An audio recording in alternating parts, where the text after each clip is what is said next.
when you start thinking about crops probably got food in general has gotten more expensive.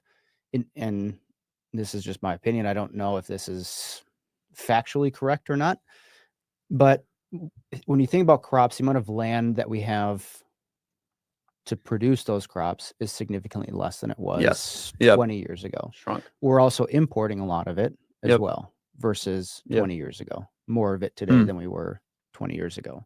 Yeah. So, and yes, you could argue that competition from imports could bring prices down, but I would venture a guess at saying that it has helped, but not to the extent that you see a offset in prices for airlines. So it's a Yeah. very, everything is just a very different product. Yep.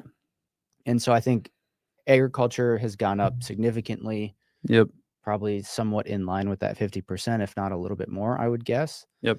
But then you have weather patterns that affect food, right? So Yep. there's a very different supply and demand curve Yep. than you have for airlines. Yep. And so you have less supply. I would say there's probably less supply than there was 20 years ago, right? And naturally, Yep.